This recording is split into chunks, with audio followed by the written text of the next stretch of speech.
the Death Watch Mandalorian. An extremist clan that attempted to take over Mandalore during the Clone Wars. The Death Watch Mandalorians are tenacious warriors, embracing the ancient traditions of their people. Hello and welcome to Centurions Corner, and today we are reviewing from Hasbro the Star Wars, the Black Series and the Mandalorian, the Death Watch Mandalorian from Season 1. These guys appeared and rescued our Din Djarin when he was a young boy and brought him into the actual the clan as such. So this figure's sort of relatively new. It's quite hard to get.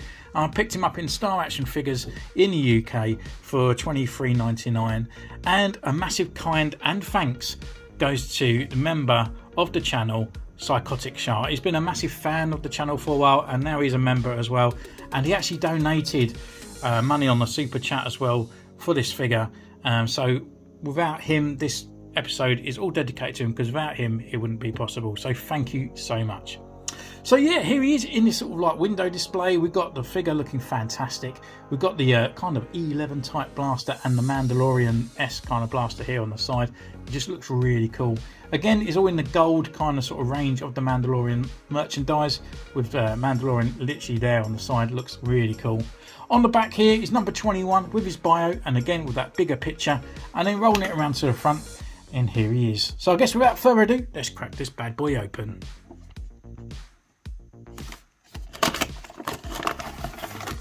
So here he is in his blister pack. Obviously nothing hidden away. The only thing that you're going to see now is obviously his jetpack, and we can see his little tootsies as well. So let's get him out for our first impressions. Just going to be very careful with that rangefinder that he has there. I'll leave his backpack for a little bit and take our first impressions. And I really like the blue. I really like this blue that they've used for the Mandalorian as well. Well, he's the Mandalorian, I guess, and he's just that's just his name of the Death Watch that found. Just looks really cool. So we're just going to go away, put him through his poses, see what he can do, and we'll see you in a moment.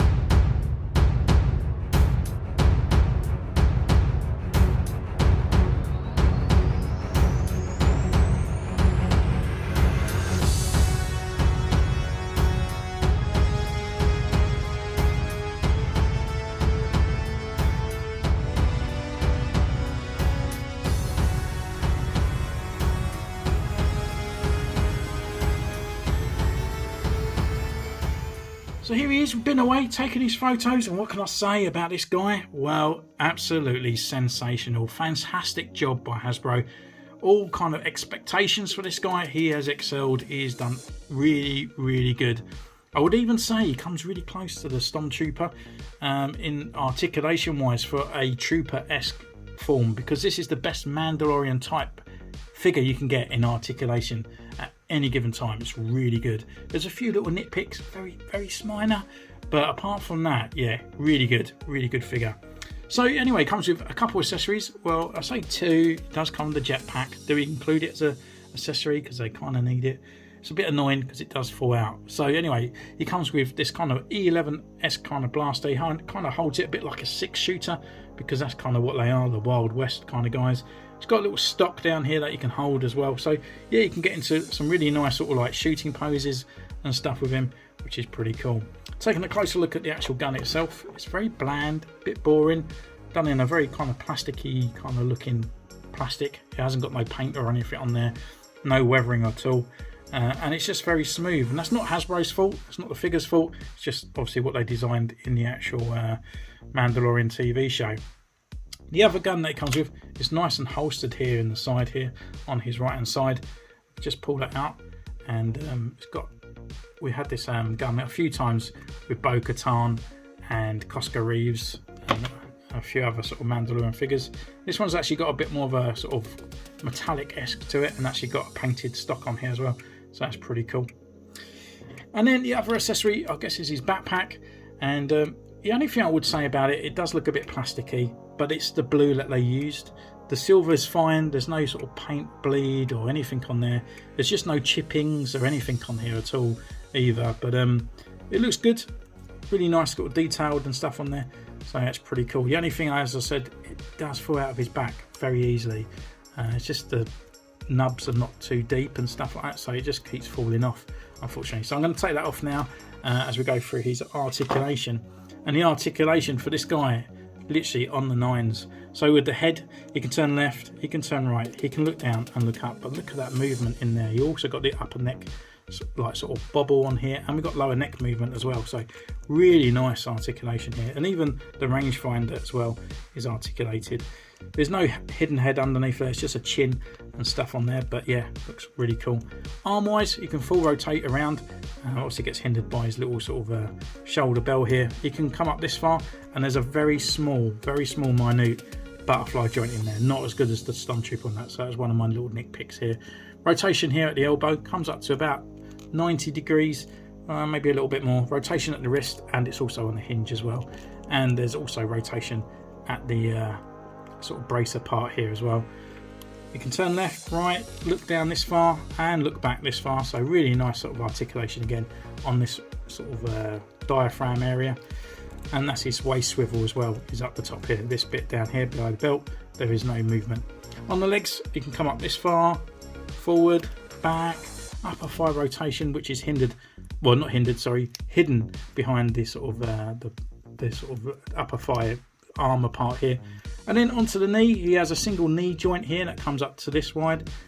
He has rotation as well, and he's got a rocker and a pivot at the ankle, which is really cool. So actually going into the actual look of the figure and the sort of sculpt of it, as you can see straight away, it just looks epic, doesn't it? It looks really nice. That blue is vibrant. We've got that sort of darker blue, light blue, and even darker parts on the cheeks here. Really nice gloss visor as well, and going around to the backers of it as well. So it's very sort of Boba Fett kind of esque looking on this helmet as well. Looks great. On the armour, we've got a bit of silver, got a bit of chip in, and these little sort of lines going across like the Death Watch kind of logo.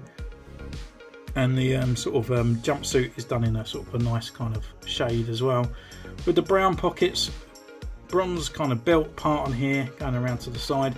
I do think, I mean, it's just generally the actual figure design, but I do think the it looks a bit bare here. I think he needs his codpiece armor here, because when you look at it, it does look a bit bare compared to like the rest of the other figures or the other Mandalorians that are out there, especially like Boba Fett and the Mandalorian as well. He has that sort of extra little bit of armor underneath here, so it does look a bit bare.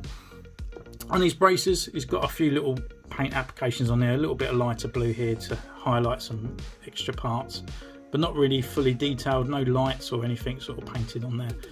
And then down to his legs, we've got the extra sort of silver metal parts on his legs as well, on the upper thigh.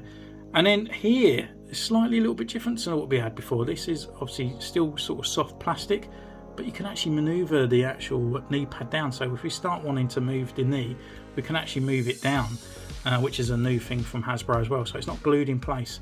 The only thing I would say about it, the more that you bend the knee, the more that this is going to sort of like get larger, so it could become slack at a earlier date. So just be careful of that. You know, it might snap if you do keep trying that. But nonetheless, it is quite nice for Hasbro to actually include that now, so we can actually move these knee pads around. And then down to the boots, nice and wrinkled. Got these extra little parts on here on the side, and looking pretty cool. So it's a really nice looking figure, really great Mandalorian figure, to be honest with you. And it's definitely the best out there, in my opinion. We kind of got the old Jango Fett here on the side, and he really drastically needs an update compared to this guy, especially with a movable rangefinder. Would be nice. And then obviously we have got Boba Fett as well, that can join this guy. So we can get a few nice Mandalorians on the shelf now, all these different type ones, and I suppose we're going to get even more later down the line, from even more sort of Ahsoka and the Mandalorian.